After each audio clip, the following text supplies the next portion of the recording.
Hare Krishna, dear devotees. Please accept my humble obeisances. All glory to Srila Prabhupada. Welcome to His Holiness Candramauli Maharaj's daily online discourses. Thank you all for joining today. Today's class will be given by H.G Sridevi Mataji, and today we'll be continuing Canto 1, Chapter. Just a second. Canto 1, Chapter 11, verse 36 onwards. Lord Krishna's entrance into Dwarka. Hare Krishna Mataji, please accept my humble obeisances. All glory to Srila Prabhupada. I'll go ahead and share the screen, Mataji. Thank you, Dinanath Gauranga Prabhu. Please accept my humble obeisances. All glories to Srila Prabhupada. All glories to our wonderful Guru Parampara. And all glories to our wonderful God family. Haribol. I offer obeisances to each and every one of you. And I humbly request for your blessings, for your mercy, to be able to do justice to the service that has been given to me today. Panja kalpatarubhyascha kripa sindhubhya evaja patita nam pavanebhyo vaishnavebhyo namo namaha. Hare Krishna. So thank you all for joining for today's call.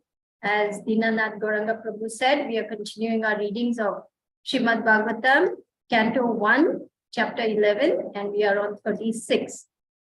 We'll start with the invocation prayers to invoke all auspiciousness and humbly seek the blessings and the mercy of Guru Parampara and the demigoddesses, Saraswati, Vyasadeva, and the Supreme Personality of Godhead. Om Namo Bhagavate Vasudevaya. Om Namo Bhagavate Vasudevaya. Om Namo Bhagavate Vasudevaya.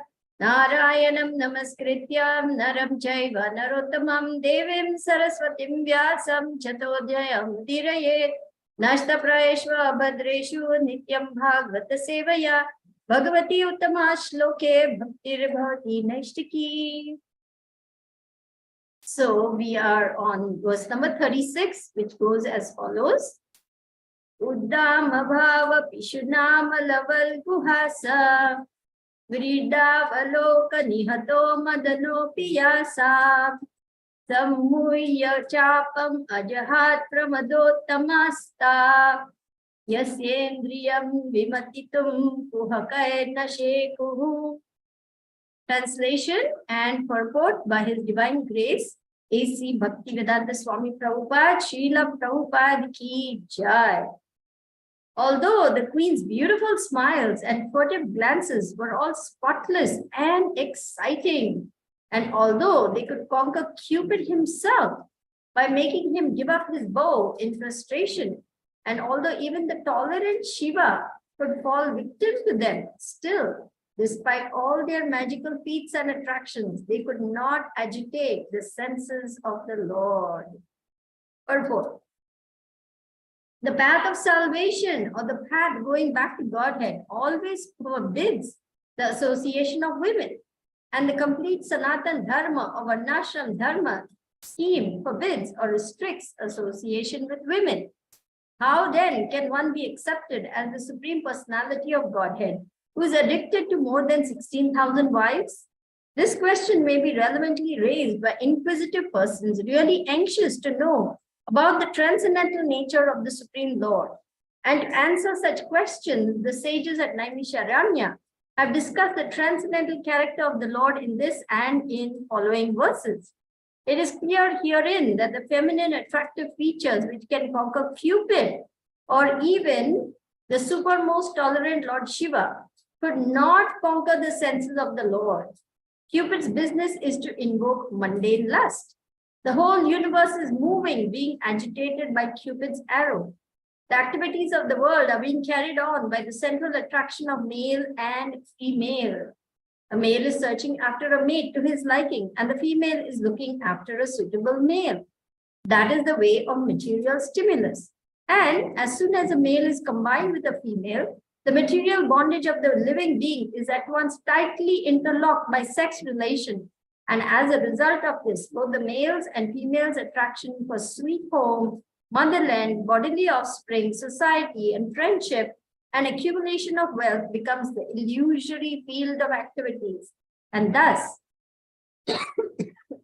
sorry, a false but indefatigable attraction for the temporary material existence, which is full of miseries, is manifest. Those who are, therefore, on the path of salvation for going back home, back to Godhead, especially advised by all scriptural instruction to become free from such paraphernalia of material attraction. And that is possible only by the association of the devotees of the Lord, who are called the Mahatmas. Cupid throws his arrow upon the living beings to make them mad after the opposite sex, whether the party is actually beautiful or not. Cupid's provocations are going on even among the beastly societies who are all ugly looking in the estimation of the civilized nations.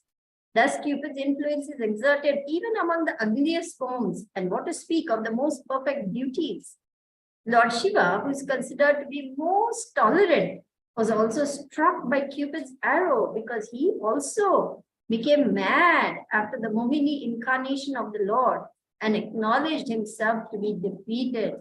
Cupid, however, was himself captivated by the grave and exciting dealings of the goddesses of fortune, and he voluntarily gave up his bow and arrow in a spirit of frustration. Such was the beauty and attraction of the queens of Lord Krishna. Yet they could not disturb the transcendental senses of the Lord. This is because the Lord is all perfect Atma Ram, a self-sufficient. He does not require anyone's extraneous help for his personal satisfaction. Therefore, the queens could not satisfy the Lord by their feminine attractiveness, but they satisfied him by their sincere affection and service. Only by unalloyed transcendental loving service could they satisfy the Lord, and the Lord was pleased to treat them as wives in reciprocation. Thus, being satisfied by their unalloyed service only, the Lord reciprocated the service just like a devout husband. Otherwise, he had no business becoming the husband of so many wives. He is the husband of everyone, but to one who accepts him as such, he reciprocates. This unalloyed affection for the Lord is never to be compared to mundane lust. It is purely transcendental. And the grave dealings which the queens displayed in natural feminine ways were also transcendental, because the feelings were expressed out of transcendental ecstasy. It is already explained in the previous verse that the Lord appeared like a mundane husband. Factually, his relation with his wives was transcendental, pure and unconditioned by the modes of material nature. Om Ajnanatimirandasya Jnananjana Shalakaya Chakshurunmilitam Yena Tasmai Shri Gurave Namaha. Shri Chaitanya Manobhishtam Stapitam Yena Bhutale Swayam Rupa Kadamayam Dadati Swapadantikam. Vandeham Shri Guru Shri Yuta Padakamalam Shri Gurun Vaishnavamscha Shri Rupam Sagrajatam Sahagana Lalita Shri Vishakharmitamscha. He Krishna Karuna Sindhu Dinabandhu Jagatpate Gopesha Gopika Kanta Radha Kanta Namostute Tapta Kanchana Gaurangi Radhe Vrindavaneshwari Rishabhanu Sute Devi Pranamami Hari Priye. Nama Om Vishnu Padaya Krishna Prishtaya Bhutale Srimate Candramauli Swami Niti Namini. Nama Om Vishnu Padaya Krishna Prishtaya Bhutale Srimate Bhakti Vedanta Swami Niti Namini. Namaste Saraswate Deve Gauravani Pracharine Nirvishesha Shunyavadi Pashatya Deshatarine. Jai Shri Krishna Chaitanya Prabhu Nityananda Shri Advaita Gadadhara Shivasadi Gaura Bhakta Vrinda. Hare Krishna Krishna Krishna Hare Hare Hare Rama Rama Rama Hare Hare. The translation one more time. Although the queen's beautiful smiles and furtive glances were all spotless and exciting, and although they could conquer Cupid himself by making him give up his bow in frustration, and although even the tolerant Shiva could fall victim to them, still, despite all their magical feats and attractions, they could not agitate the senses of the Lord. This is very important to understand that Krishna is the source of everything that be, but at the same time, he is completely unaffected by the modes of material nature. He is not subject to the modes of material nature. He is in fact the source of material nature. He is the controller of material nature. He is the enjoyer. He is the proprietor, but he is completely unaffected. That means he never comes under the control of Durga Devi. On the other hand, he controls Durga Devi. And so this example is given of Lord Shiva. Now, Lord Shiva is extremely self-controlled.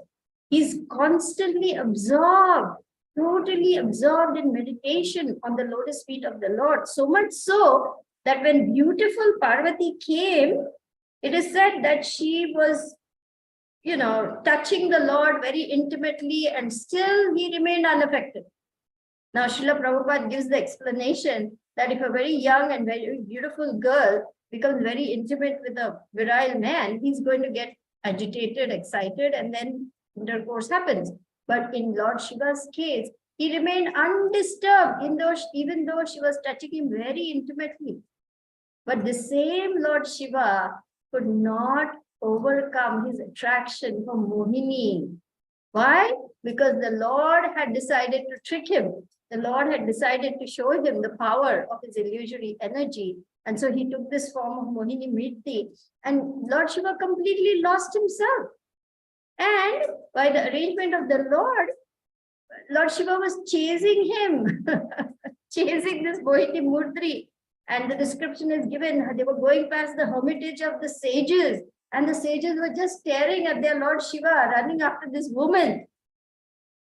He even discharged semen. He was so excited at seeing this beautiful form of Mohini Murti. That was how much he was agitated. But when the truth became known that this is Krishna himself, Lord Shiva surrendered, and instead of being embarrassed, Srimad Bhagavatam says, he actually glorified the Lord. He said, yes, this is my Lord. He is so glorious that he could make me ashamed of myself, that he could show me from who I am, a soul that is disturbed by the power of the beauty of this form of the Lord. So he did not feel humiliated. On the other hand, he glorified Krishna, saying, I have a very great master. It is very clear that I have a very great master. If you read this pastime in Srimad Bhagavatam, Mohini Murti incarnation, and how she or he, the Lord himself, disturbed Shiva, Shiva actually finally says, my Lord, you're very great. You're very great. You can agitate the senses of everyone, but nobody can disturb you. Srila Prabhupada gives another very wonderful example. He says, Lord Narayan, actually, Garbhodakashayi Vishnu, is lying down in the causal ocean. And Lord is there on the bed of Ananta Sage. She's lying there. And Lakshmi Devi is at his lotus feet. But yet, he doesn't take the help of a woman to have a child. He says, have you ever seen anywhere in this world that a man can have a baby on his own? Have you ever seen anything like that? No, we have never seen anything like that. But he says, out of his own lotus navel, he produces a lotus stem, and on that lotus stem, he gives birth to Brahma. He doesn't need the help of Lakshmi Devi. He can make the child himself, and he does that. So Srila Prabhupada goes on to explain that nowhere you will find in this world a man can produce a child on his own. He always has to take the help of female, whatever species it may be. You take any species of life, a male and a female have to come together, and then a baby happens. But in the Lord's case, he doesn't need anybody's help for doing anything. He gives birth to Brahmaji on his own. So this is the Lord. He's completely independent, Swarat. He can do anything and everything by himself. So he's perfectly happy and satisfied with himself. He doesn't need beautiful women. He doesn't need many, many followers to praise him or give him glories and say, oh, how wonderful you are, so great you are. He doesn't need pats on the back from anyone. He doesn't need, affirmatory statements by others to keep up his self-esteem or things like that we are subject to in this material world. He doesn't need anyone. He's Atma Rama, self-satisfied. But yet, he reciprocated with his queens, because the queens were all also transcendental personalities. They were expansions of the goddesses of fortune, and they were serving their lord, their husband, in loving service. So he actually, we will see in the next verse, which we can pull up. Dinanath Gauranga Prabhu, can we just look very quickly at the next verse? Because the next verse explains that the Lord was actually reciprocating with their loving service. He was not enamored of their beauty. Let's go to the last paragraph of the purport. There you will see in italics, Srila Prabhupada explains, write down. Can we go down a little bit? Are we on 37? Or maybe it may be a little up. I thought it is. Can we go a little up? Okay, let's.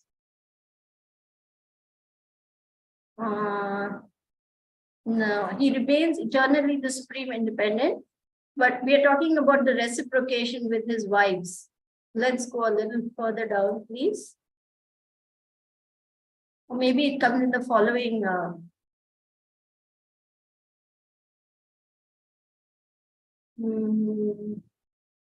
Okay, let's go to the last few lines. No, it's not this far. It's the previous one, the previous verse. 37 verse, correct? Yeah, 37. Okay. Yeah, let's go to the purport, 37.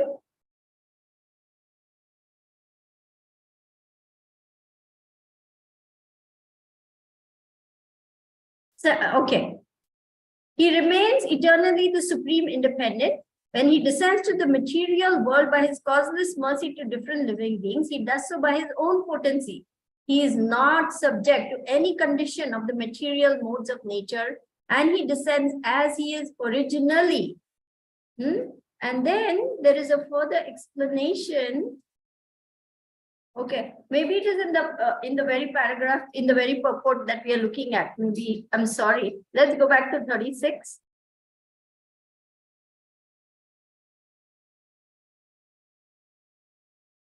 Yeah, let's go down and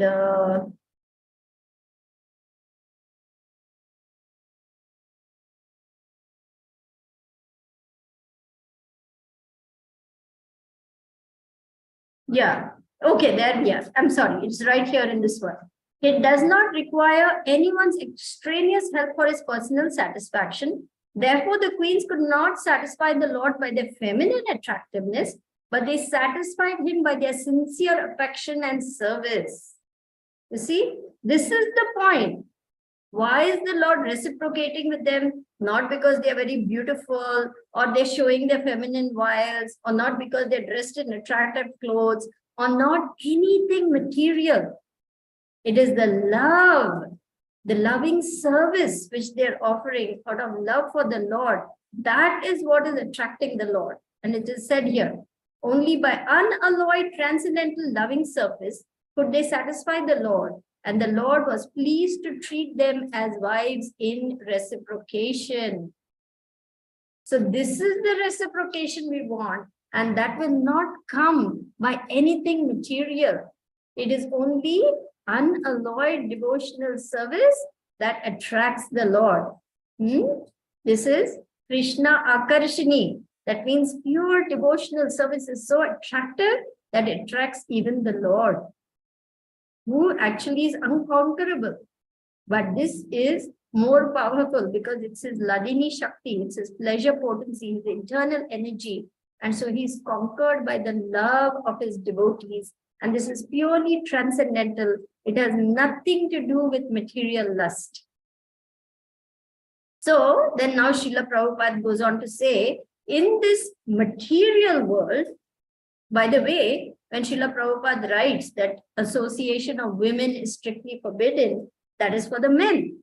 Similarly, for women, association of men is also strictly forbidden, unless one is in a legal bond of matrimony, a holy, sacred bond of matrimony, in which case, yes, there's association of men and women. We must be very careful not to associate unrestrictedly with the opposite gender. This is true for man, this is true for women also. Because there is so much attraction between the male principle and the female principle that automatically, even without one's wanting it, the lust issue begins. That is why all those who are very serious on the spiritual path are warned, do not be subject to the arrows of Cupid. In the scriptures, it is said that a man should not sit alone in a secluded place with his mother, with his sister, with his daughter, because even a saintly person with controlled senses can become overcome by lust in such a situation. That is how strong Cupid is. And Cupid, remember, he has his arrows, sight, sound, taste, touch, all those things he employs. Smell, to agitate the mind of the conditioned living entity.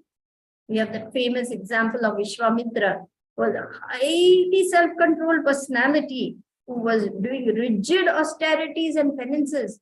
But the moment Menaka came over there and Cupid shot his arrows, the tinkling of her ankle bells, then he opened his eyes and he sees this beautiful Apsara from the heavenly planets with all her feminine charms and her bodily beauty and her luster and her charming smiles and coy glances and her feminine gestures and her ornaments, her bangles, the flavor of her presence, the sweet fragrances that she had put on her body. And then he was very excited and agitated to touch her soft female form. And then who was born? Shakuntala. And then Vishwamitra regretted, oh, what have I done? Now I've got entangled. But then it was too late. So this is not so easy to overcome. Only those who are engaged in devotional service of the Lord, that means they have acquired a higher taste, can overcome the pull, very strong pull of Cupid's arrows. And this also we have to work on. It is not so simple. I've come to devotional service. Hey, I'm safe. Nothing can happen to me. No.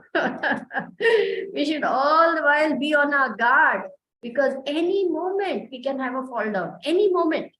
The senses are so powerful that easily they can agitate one even without one's wanting it. So Cupid's business is this, said over here. Cupid's business is to invoke mundane lust. The whole universe is moving, agitated by Cupid's arrows, and all the activities of the world are being carried on by the central attraction of male and female. Prabhupada says this point again and again. The whole material universe is turning because of this one thing, sex desire. The pull between male and female is so strong that one can only overcome it by a higher taste, by an attraction to something higher than this, which is Krishna and Krishna's devotional service. So not so easy to overcome all these agitations of the material energy. But Lord Krishna is completely transcendental. He is not agitated at all by any attractive feature of the material energy, because he is the source of the material. He's the controller, he's the proprietor, he's the enjoyer, but he's completely untouched. He can marry, why 16,000? He can marry 16,000 million wives, Srila Prabhupada says, and maintain all of them very nicely. At the same time, remain completely unaffected. In the Krishna book, the description is there of Krishna waking up in the morning as a householder, and his wives are not very happy to leave his side. But he doesn't wait. He just gets up, gets out of bed, and he starts meditating on himself. So Srila Prabhupada gives this example that Krishna is unaffected. He doesn't get involved in the material energy. He is not influenced in any way, shape, or form by the material energy. And mundane lust, forget it. It has no chance to attract him. In fact, even those who have lusting after Krishna, he purifies that. We have that famous example of Kubja, the hunchback lady in Krishna Leela. She was so attracted by Krishna that she wanted to invite him into her home and enjoy with him. And Krishna went along with that. But once he was there, He completely purified her of all lusty desires, completely, and turned it into transcendental loving service for him. So Krishna is all pure, so he can do anything.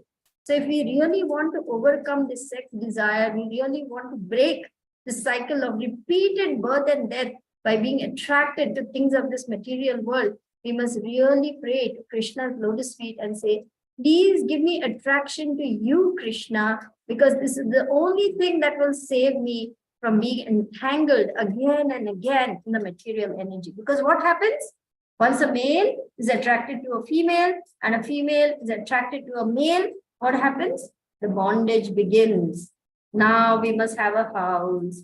Then we must have some children. After we have some children, we must keep some pets because our kids would like to be entertained. So we have to get a pet dog, a pet cat, a pet parakeet, a pet fish, a pet this, a pet that.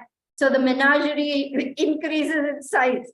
Oh, we need to have 2 cars. 1 car is not enough. One is for you, one is for me. Then the son grows up and says, what about me? I need a car too. I'm 18 now. What about my driver's license? And so on, so on, so on. It goes on. Now my children are grown up. I have to get them married. After they get married, I have to teach them the business. Oh, my grandchildren. Oh, they're so sweet. They're so cute. They're so adorable. I have to make sure that I do their upanayam nicely. When they are going to school, I have to make sure, and so on and on and on. A living entity is completely absorbed, mesmerized, enchanted, and entangled. It is said here, as soon as a male is combined with a female, the material bondage of the living being is at once tightly interlocked by sex relation. As a result, both the male and female's attraction for sweet home, motherland, bodily offspring, society, friendship, accumulation of wealth becomes the illusory field of activities. And there's a tremendous attraction for this temporary material existence. Therefore, Prahlad Maharaj calls this Griha Andhakupam. One must be very careful not to fall down into the deep, dark well of conditioned household life. Griha Medhi was only living for sense gratification and economic development. But one can live in household life and make it an ashram, which is called Grihastha Ashram, in which understanding the temporary nature of all the things of this material world, both husband and wife help each other, help their children progress towards the goal of life by engaging all the family members in what? Loving devotional service to Krishna. In such a household, it is not me gratifying my senses, you gratifying your senses. It is all of us gratifying Krishna's senses. Rishikena Rishikesha, Sevanam Bhakti Uttama. That means we want to do everything to please the personality of Godhead. So the father, the husband, he's the protector, he's the provider, he takes his duties very seriously. He works hard to make a nice living, to offer all comforts and protects his wife and children, provides for them. The wife assists, serves the husband nicely. She manages the home very nicely, offers nice foodstuffs to the deity, and then offers it to her family. She creates a pleasing atmosphere in the home. She nurtures and nourishes the children emotionally, physically, spiritually, in all ways by taking care of their needs. She helps her husband and her husband helps her, right? They become a team to serve Guru and Krishna. And Srila Prabhupada was so proud of his householder disciples. He said, my Guru Maharaj made an army of sannyasis, but I am making an army of grihasthas. And he said so many young disciple couples all over the world. All right, you go to Japan, you open a temple. You go to Hawaii, Govinda Dasi Mataji and her husband, Gaur Sundar, they were sent to Hawaii. Then he sent those 3 couples, Malati Mataji and Shyam Sundar Prabhu, Gurudas Prabhu and Yamuna Mataji. And who is the third one? I forget who is the third one. Yamuna. Mukunda. Janki Mukunda. Yes. Mukundam Goswami, now Mukunda Goswami, that's right. Mukunda Prabhu at that time and Janaki Mataji, yes, thank you. And a little seventh disciple was also there, that is Saraswati, who was born, newborn baby. He sent all of them, go to London and open a center. He sent people to Germany, to Scotland, to so many different places. And all were young householder couples, husband and wife. He just sent them, empowered them to go and start a temple, go start a preaching center, go start a farm community, go start a Gurukul, go do this, go do that, like this. And because they took the words of Srila Prabhupada so seriously, they became exemplary, wonderful Grihastha couples. Dayananda Prabhu and Nanda Rani, they were a householder couple. Dayananda took the words of Prabhupada so seriously that he got a job once he was married. And he was giving 50% of his income to the temple because Prabhupada was saying this is the right thing to do. And he was supporting the temple. So like this, there are so many exemplary grihasthas now in our movement who are raising their children nicely, who are progressing on the real goal of human life, to go back home, back to Godhead, proving that this attraction between male and female can be dovetailed into a sacred grihastha ashram, and everyone can progress towards the real goal of life, which is for going back home, back to Godhead. And they maintain their vows very strictly because they know it is so easy to slip on this path because we have done it millions of times before. We have taken birth, we have got married, we have had 10 children, 15, who knows how many, because in various species of life, you can have many, many more kids than in the human form of life. So because our soul has gone through all the species of life, in some species, we may have had 100 children, 1,000 children, who knows? We have done all this millions of times. So now, for those who want to go back home, back to Godhead, they guard their mind and senses very carefully, avoid unnecessary interaction with the opposite gender, and protect themselves from the attacks of Cupid by chanting Hare Krishna, Krishna Krishna, Hare Hare, Hare Rama, Rama Rama, Hare Hare. Offer all the activities in service to the Lord.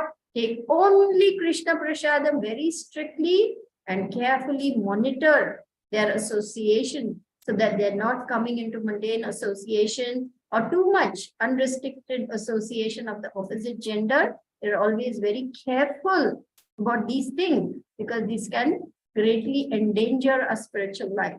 See, it's said over here. Those who are therefore on the path of salvation for going back home, back to Godhead, are especially advised by all scriptural instruction to become free from such paraphernalia of material. Can you go a little bit below? Dinanath Gauranga Prabhu. That's the last line. I cannot see below that. Material attraction. And this is only possible by the association of the devotees of the Lord who are called Mahatmas. Sadhu Sangha, Sarva Shastra Koi, Lava Matra Sadhu Sangha, Sarva Siddhi Hoy.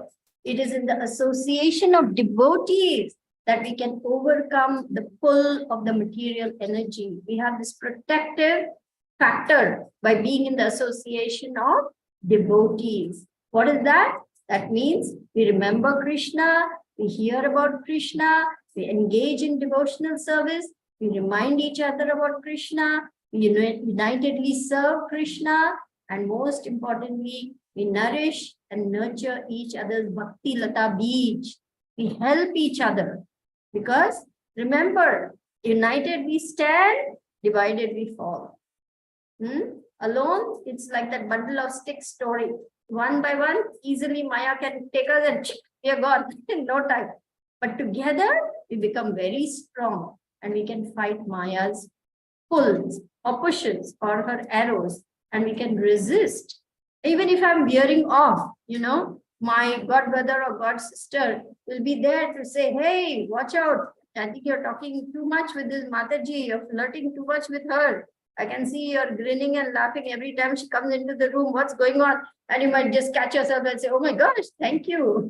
I didn't even know that I was, getting a little off track with this Mataji. I'll be more careful in the future. I don't want to get entangled and, do something wrong. Or Some Mataji might warn her Mataji friend saying, hey, look out. I think you're talking too much with this Prabhu. It's becoming little too much. It's going beyond what is, normal for service. Be very careful. And that person will say, thank you. I didn't realize that I was, getting little too familiar with somebody. So like this, we are all there to help each other. Unless we help each other, we're going to fall prey to Maya. Maya is very strong. Alone, we cannot do it. And therefore, Srila Prabhupada has given us this International Society for Krishna Consciousness. For us to do what? To have loving 6 exchanges. And most importantly, to come together and hear about the glories of the Lord, to chant his holy names, to engage in devotional service, and ultimately to go back home, back to Godhead. So hope that was beneficial. I hope that was satisfactory. We can now open up for comments, questions. Thank you, Mataji, for a wonderful class. Certainly very finer points which were made in the Prabhupada's purpose, and you've explained it quite nicely, Mataji, with some very nice examples. So thank you very much for taking the class today. Dear devotees, I would once again appreciate if you can turn on your cameras. Let's make this session an interactive session. And if you have any comments, questions, realizations from today's class, please feel free, go ahead and ask.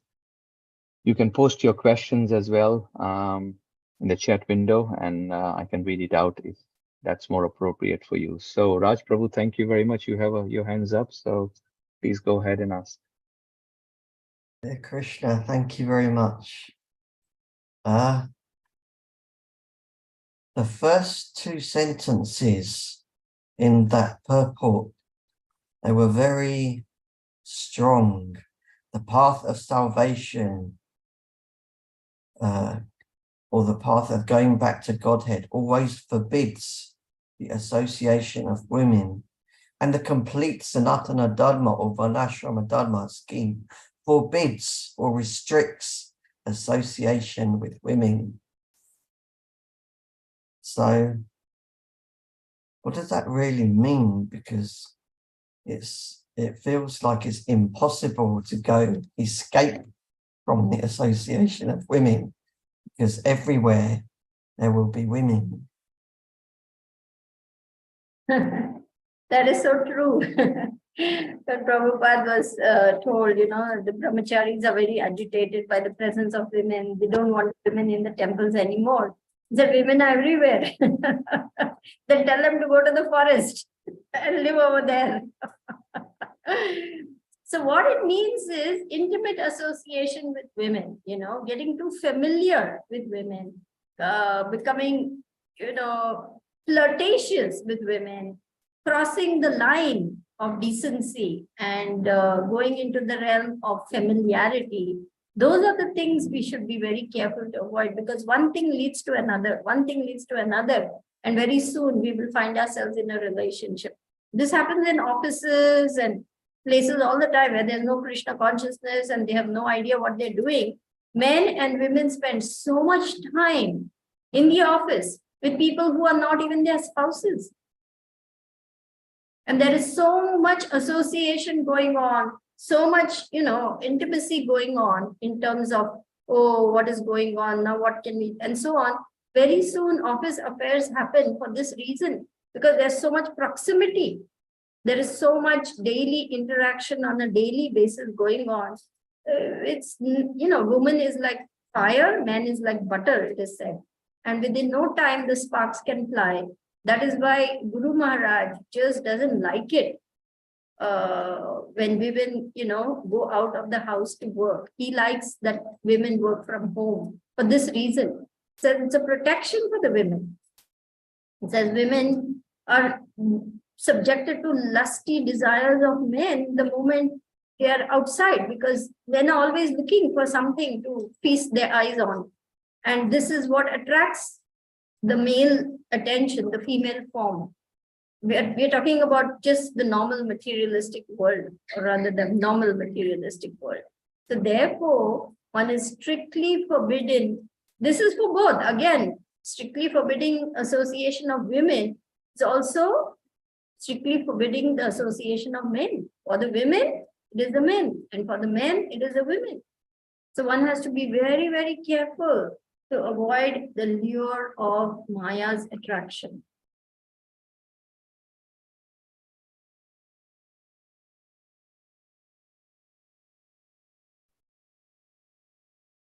Is that clear, Raj Prabhu? I was just thinking about what you said, and you've explained everything very nicely, but it's still not clear in my head. Well, there it is in the first line. Let's read it again because it's so obvious. The path of salvation, or the path going back to Godhead, always forbids the association of women. And the complete Sanatan Dharma or Varnashram Dharma scheme forbids or restricts association with women. Now, this is for the men. If you are a woman, this is how you will read it. The path of salvation, or the path going back to Godhead, always forbids the association of men. And the complete Sanatan Dharma or Varnashram Dharma scheme forbids or restricts association with men.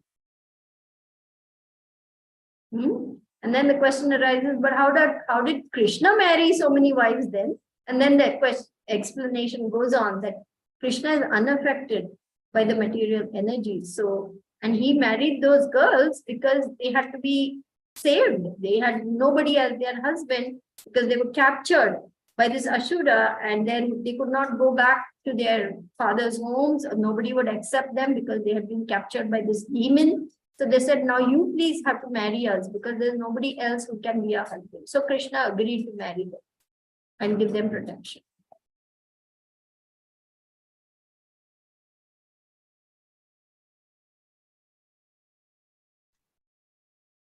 Still question marks?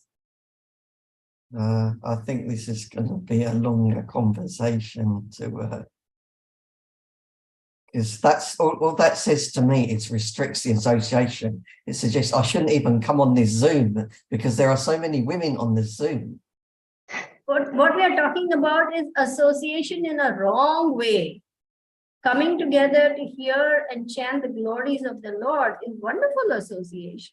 And even then, we have the restriction. In the temples, you will see the women sit on one side, the men sit on one side. It's not unrestricted mixing. If you go to our temples, you will see that there's a certain decorum, there's a certain etiquette to be maintained. And that is kept sacred in all temples. We do not allow unrestricted mixing of the genders.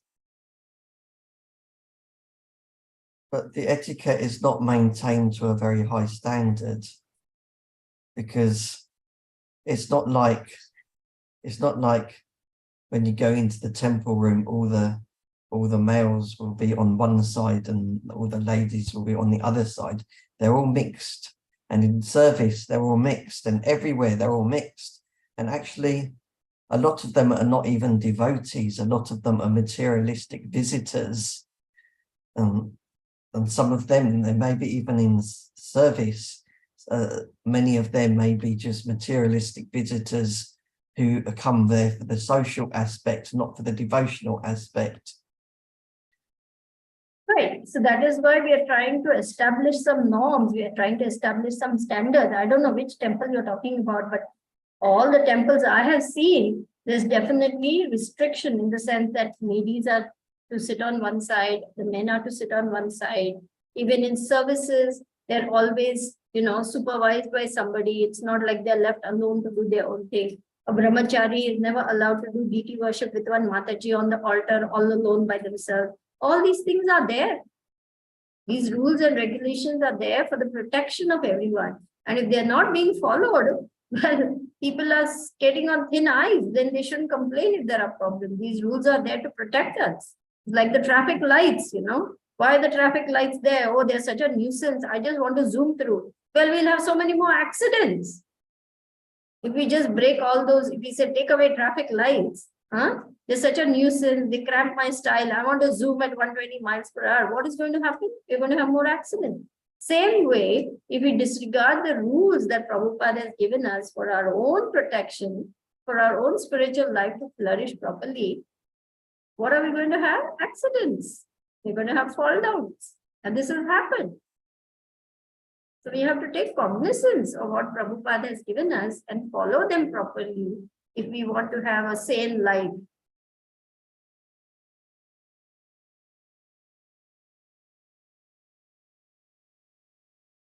Okay, Mataji. Okay, Mataji. I really don't like what I'm hearing, but I'll go along with it for now. No, it's not that I don't like it. It's just like I don't see you the way that in your head everything feels like black and white. Everything's down the line, obvious. This is right. This is right. This is wrong. This is wrong. But when I look at the words in the verse, I look at the words in the purport. It's very grey. It doesn't define where the line is. It doesn't define what you should do and shouldn't do. You can say you shouldn't do that in your head and say the words, but in practice, it looks impossible, because even in the temple situation, it's very rare in the temple room. I mean, obviously in something like Mangalarti, then yes, you got all the ladies here and you got all the Prabhuji, Matajis on this side and the Prabhujis on that side, and in certain artis and pujas, but during the course of the day, it's mixed up because there's nobody policing it, and there's a lot of visitors. Like I say, there's a lot of materialistic visitors that come and go, and they will mix, which means that the whole room's mixed. And even in service, in all the different service areas that I've seen, there's quite often it's mixed. It's not all the Prabhujis working on a service here and all the Mataji service. It's like they're interacting, intercommunicating, they're working together. And but there is somebody in charge, there's somebody in control, and somebody is being, somebody is taking what to say, watching over what is going on. It's not like anything goes. And if that is the case, that all mixing is happening and anything is going on, then something needs to be done about it. Any temple I have gone to, it is very strict. The rules are in place and it is there to protect all the devotees. If a Mataji becomes too familiar, immediately the brahmacharis complain. They actually complain to the head of the Mataji's ashram and say, this Mataji is spending too much time talking and flirting with us during the lunch break, or in the prasadam hall, she comes around and she sits and she talks for too much time, and the complaint goes. Vice versa also. This Prabhuji is coming and hanging around too much with the Matajis. Please, put in a word and caution him. So if people, the leaders, are doing their role, are taking their role seriously, they will make sure that the Matajis and the Prabhus are protected from unnecessarily involvement with each other. So I don't know which temple you are going to and where you're seeing all this, but if something is, not up to the standard, then the leaders have to correct it.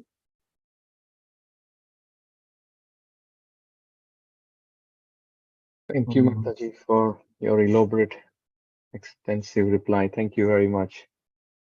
Thank you. Got another question from Namrata Mataji. Namrata Mataji, you can go ahead and ask. Thank you. Hare Krishna. Please accept my humble obeisances. All glories to Srila Prabhupada. All glories to your wonderful services.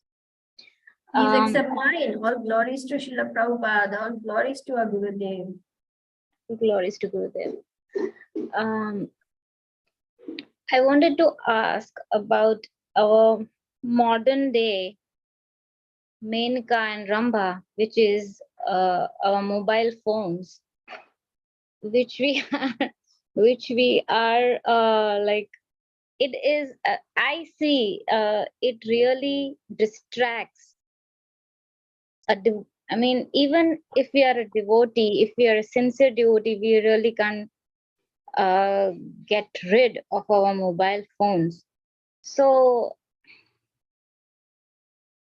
how to practically limit the use or give a restricted use for a devotee?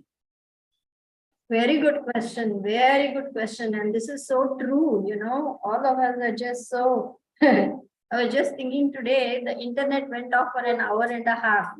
And all the while I was looking, when is the WhatsApp coming back? When is the internet coming back? When can I reconnect? I have to send so many messages. I have to do my service, etc., you know. So yes, we have got so addicted to all these things.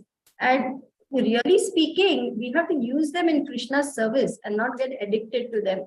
So we have to be extremely careful not to get over involved with the technology, with the media, etc., because it can be so destructive.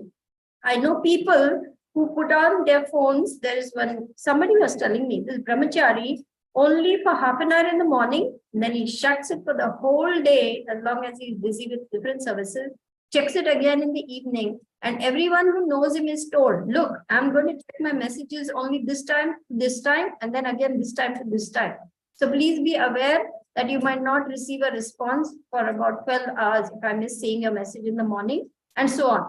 So we have to become very intelligent about how we use whatever facilities Krishna has given us and not get carried away. What to speak of cell phones? We can get carried away by any gadget, a car, a phone, an iPad, an iPod, a laptop, a television, anything can capture us and distract us from the real goal of life. So devotee has to be extremely vigilant not to allow the material energy to overpower our intelligence.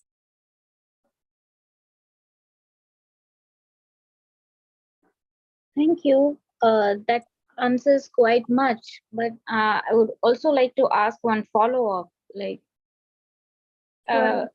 in our Krishna consciousness society, many times we are joined into a lot of WhatsApp groups, subscribe to a lot of emails and newsletters, and then even reciprocating it, keeping an information time to time, this also takes a lot of time. I'm just restricting my question to the devotional zone only. But still we have to keep the update and the information. Still our time is going. Yeah, so a time will come that, for example, I had to bow out of some WhatsApp group saying I cannot handle any more incoming stimuli, even if they're the most wonderful quotes about devotional service or japa or this or that, and finally restrict myself to just some few groups where I will really read and really try to observe the message, because if messages are bombarding you from all over the place, you have no time to read, you have no time to look at them, and you're just feeling overwhelmed. What is the point? So you have to make a decision. How many groups do I want to belong? I have frankly told some groups, I cannot be involved with this. Please excuse me. And I have left that group. Mataji's, this group is there. Mataji's, that group is there. Mataji, you must be involved. Sorry, this is beyond my capacity. This is beyond my limit. I can only do this much. So we must make up our mind how much time and energy we are willing to give to each aspect of our life. Devotee has to become very introspective, very thoughtful, and very cautious and careful. We want to become Krishna conscious. We don't want to waste our time and energy unnecessarily. So devotee chooses which groups to belong, where to read from. Everybody will not inspire us in the same way, right? They are all wonderful devotees, but certain people inspire us enormously. So we will subscribe to only their newsletters, listen to only that podcast, like that. So we can't afford to have cafeteria, everything, I will take. No, we have to restrict ourselves. Thank you, Mataji. Thank you for the answer. Yeah. Thank you. Good question. Thank you, Mataji, for asking. Silpesh Prabhu, you have a question, please go ahead. Krishna Mataji, please accept my humble obeisances. All glories to Guru Maharaj, Srila Prabhupada. Please accept mine. All glories to Srila Prabhupada. All glories to our Gurudev. Haribo. I want to go back to what Raj was talking about and understand what he means and where he's coming from. At the manor, I think the Brahmachari ashram and the ladies ashram, they are both very strict and regulated with rules, and there are rules on etiquette. And as you said, Mataji, you know, that they are monitored and supervised in their services as well. But obviously at the manor, there's a lot of grihasta coming in, and there's a lot of general public coming in, as Raj said.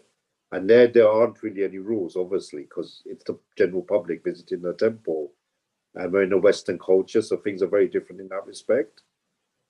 My understanding is in India, things are very different as well. It's a lot stricter in keeping the males and females apart in temples.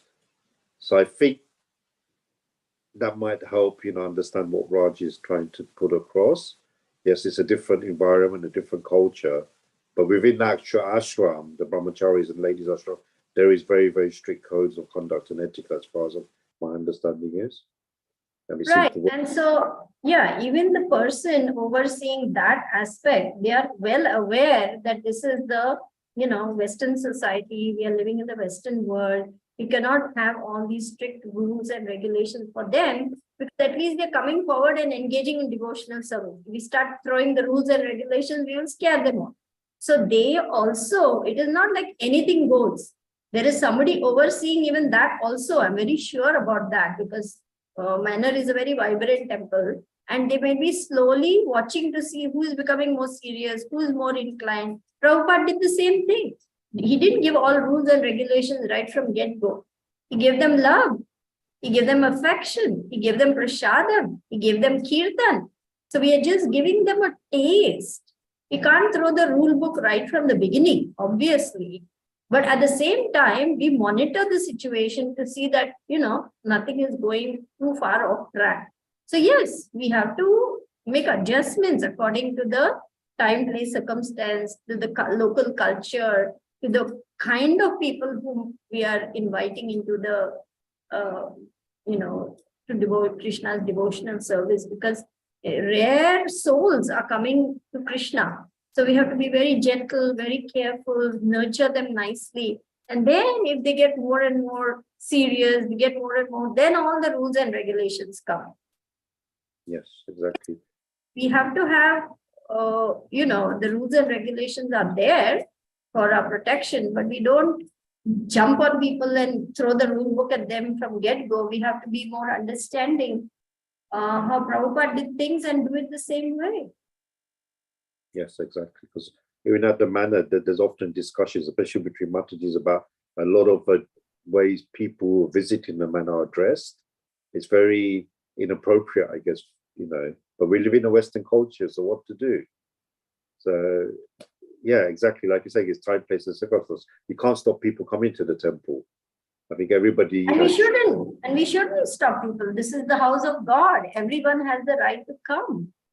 But exactly. At the same time, there is certain etiquette, there is certain dress code. I mean, in Christian churches, they just don't like people coming in shorts and t-shirts, right? There's a certain dress code. Everyone, men and women, they can wear anything outside. But when they come to church, they're expected to dress with some decorum, right? Yeah, unfortunately, that's not upheld at the manor. People do come. We have seen people, you know, come in all sorts of like dress, as it were. And I understand even in India, in some temples, they're so strict. Even if you're fully covered, but you're wearing jeans, they'll make you wear a dhoti. You can't go in jeans. So you can't go in to see the Lord just like that. They hang dhotis and they even hang saris, and they tell the ladies, please cover up before you go inside. Like that. Yeah. But like I said, we don't want people. You're going, this is not a, you're not, you know, sauntering through a garden. You're not sauntering through a zoo. You're entering the house of God. Supposing you were going to 10 Downing Street, would you go in shorts and t-shirt? And that's just a material prime minister or president or whoever. Supposing you were going to see Joe Biden, would you go in shorts and t-shirt? That's just a material precedent. Why should you go to the house of God like a hippie? Or expect to go like a hippie? Why can't you show respect and reverence for the sacredness of that space? It's the house of God. So let us maintain some decorum. Thank you, Mataji. Really helpful. It's good debate, and I'm sure it will go on and on and on in our HCOM community. There's no debate really. If we try to follow Prabhupada's instructions, Prabhupada handled all these situations. In fact, a drunk walked into Prabhupada's class at one time. And you know how graceful Prabhupada was? Because the drunk had come with a pure intent. He wasn't coming there to disrupt. He had come with toilet rolls. And he, staggered over drunkenly. And he put all the toilet rolls and he staggered out again. Everyone was in dead silence. It was like, oh my God, a drunk has walked in. And Prabhupada said, see the soul, it wants to serve. He just saw that soul service. How graceful. Then there was a woman coming in a mini skirt. You know that story, right? The devotees were so upset with her. She was coming in a mini skirt all the time, and the devotees were constantly telling her, dress nicely, dress nicely, dress nicely, and she couldn't listen. But when Prabhupada came, by the way, she also had a lot of, golden hair, like a golden mountain above her head. So again, when Prabhupada came, she dressed the same way and, with the hair all piled up like that. And Prabhupada just said, your hair looks so nice today. And she was so charmed by Prabhupada's obvious gentlemanly compliments that she decided, I want to keep coming to this place. And if the devotees are so upset, it's not a nice mood. So let me dress nicely so that I don't upset them. So she changed her dress and started wearing decent clothes to come to the temple because she wanted to come to the temple after that encounter with Prabhupada. So, there are so many ways we can win people's hearts. That's what our movement is about attracting people's hearts. I'm talking strictly here for us to understand the Shastric rules and regulations. But in our interpersonal relationships, we have to be very soft and very loving towards others because they are just, coming to Krishna. So talking Shastra is different from interacting. I'm not denying that our whole approach is very different when it comes to one-on-one interactions with people. We are not talking about that here. We're talking about what is the correct etiquette to be maintained in order for our natural propensity to enjoy the opposite gender to be kept in check. I hope that's clear. Yes, thank you. Very helpful. Thank you, Prabhuji. I'm just conscious of the time, Mataji. It's gone 5 minutes above the hour. Okay. If there's any more questions, I think please ask.